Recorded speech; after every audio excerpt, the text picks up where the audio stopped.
Hello everyone, welcome back to my channel, and today's video is about how to become a life coach in India. So I am a life coach and a business coach for other life coaches, and I chose to speak about this topic because it was requested by one of the viewers in the comments, and I wanted to give authentic information, reliable information based on what I've seen and observed in the life coaching industry. Because, like every other industry, there are places where you may not get a lot of value in the journey of becoming a life coach. So, this video includes a lot of tips and suggestions that will help you to save a lot of time, to save a lot of money in this journey of becoming a coach. So let's start with what is a role of a coach. I'm not talking about a fitness coach that we are aware of. I'm talking about a person who becomes your accountability partner. So when you become somebody accountability partner, it's your responsibility. So it's my responsibility as a coach to increase your self awareness regarding the problem that exists. So we all have certain goals. Those goals can be personal goals or professional goals.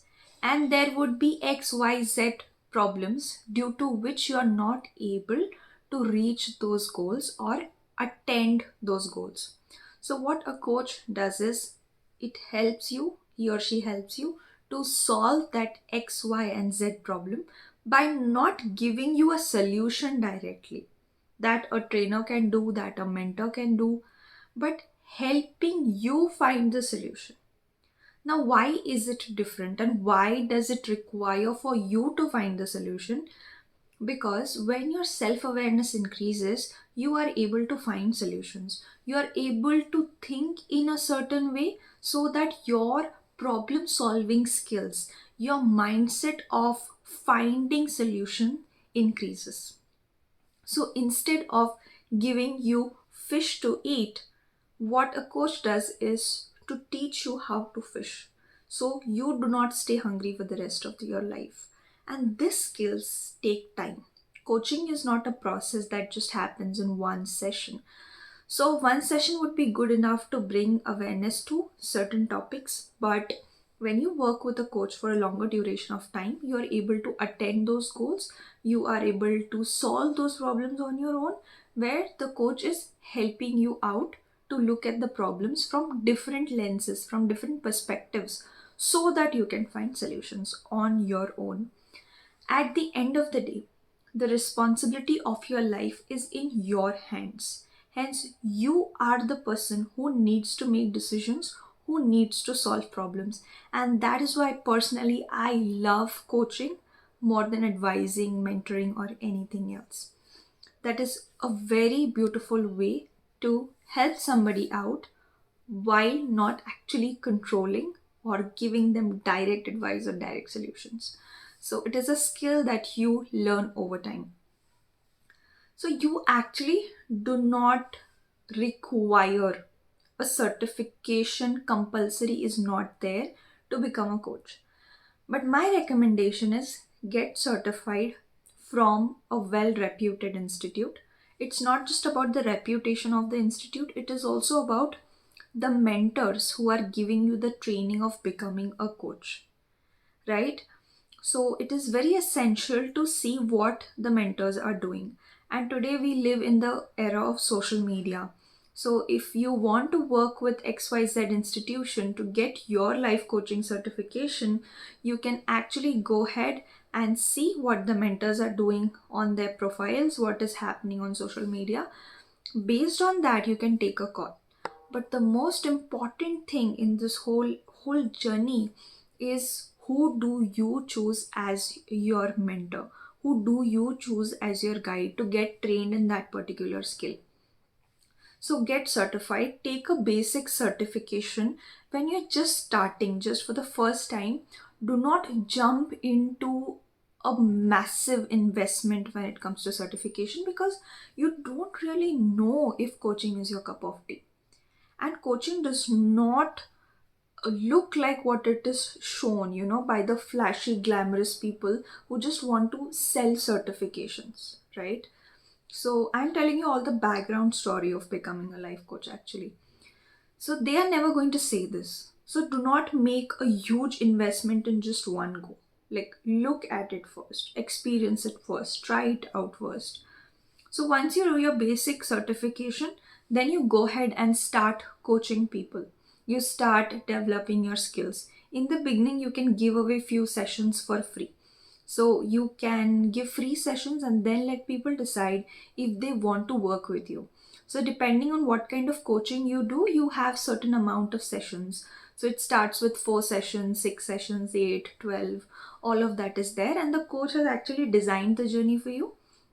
So have a clarity call and then decide what set number of sessions. So you can also design your pricing, packaging, and number of sessions after your certification is done and start coaching people. So the exact roadmap that I tell during business coaching is that you get certified, you start coaching people for free, find out people who really need coaching, people who really need guidance in some way, and you start coaching them. Gather testimonials, work on your active listening skills because that is something that makes you a coach. And by the time you're doing that, explore your creative side. Like, start creating content, whether it is through video content or written content. But what is essentially required in coaching is very, very clear communication. And it is not just in terms of putting it out there randomly, but putting it out there in a particular form. You really need to think and ask a thought provoking question in a coaching session. You can just randomly ask questions, or it is not just a normal conversation. A coaching conversation is a very different conversation, and to learn that skill you will need some time.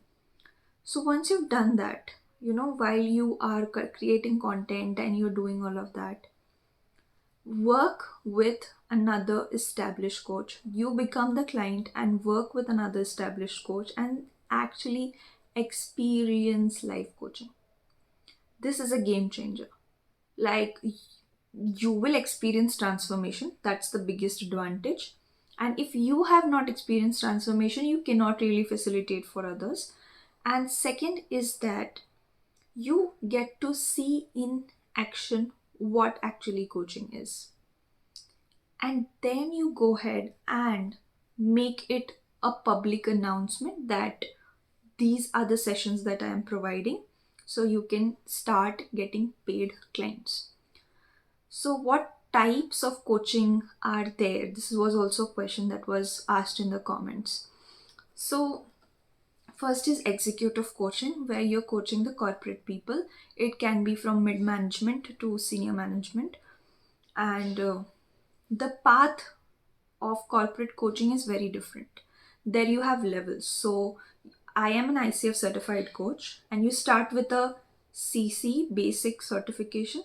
Then there is ACC, there is PCC, there is MCC, and those levels go up. And those things are seen in the corporate world. You can be NLP, that is neuro linguistic programming, mindfulness coach. I mean, you can use these tools to actually bring awareness to people's thought patterns, to people's behavior patterns. So when I got certified as a life coach, I did study NLP and mindfulness, and I use quite a lot of it in my sessions too.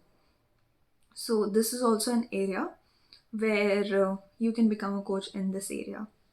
But the most important question you need to ask yourself is that what problem are you going to help people solve once you're done with your certifications? So before you go ahead and take certifications, think thoroughly about it, and just don't go behind the glamour, because these industries full of puddles. So you talk to few people who have done certifications from the institution and who would give you a genuine feedback, who would give you genuine answers, and then you can decide whether it is going to be your cup of tea or not. this is not, I'm not scaring you all, it's a lovely profession to be in, but there are lakhs of coaches who get certified. Like, really, mass certification is going on. But all of them are not really coaching. So get into this if you are only interested and really passionate about working on yourself, bringing that transformation in your life to bring it in somebody else's life. And this was all about life coaching and corporate coaching. There is one more angle to this, which is business coaching. For example, I am a business coach for life coaches. So I will help the life coaches to look at their business from different perspectives, to help them develop personal brands, to help them develop content, to help them price and package things. And this is how I will help them to meet their goals. So you can be a branding coach, you can be a marketing coach, you can be different, you can be in different categories. It's very, very vast, but it really depends on your interest and your expertise. So this is a wonderful profession to be in. One, if you are very good at listening to people, if you can actively listen to people and you can ask them questions which will lead them towards solutions. If you see yourself that you have this intellectual capability and you wish to develop it more, then coaching is for you. In India, coaching is usually thought of like, oh, I will go there and this person will tell me what to do. That does not work. I mean, even if you come to me and I tell you something, first you have not got the accountability thing. You have just taken my advice on something. And second thing is that the skill, that the wisdom that you need to develop to look at solutions, to brainstorm on things, and to inculcate a new value inside of you, or to find out certain new things about you by increasing your self-awareness, that did not happen. So this is the major difference that coaching has from all other things like therapy, like counseling, and other ways. And I hope I was able to give out as much as information as I could. And if you still have questions related to becoming a life coach or developing your life coaching business, you can subscribe to this channel. I will be creating content on this and talk about ethically building a coaching business, because there are a lot of misleading things going on in the market, and I would definitely want to save people's time and money by not investing it in all the wrong areas. Thank you so much for watching. See you in the next video.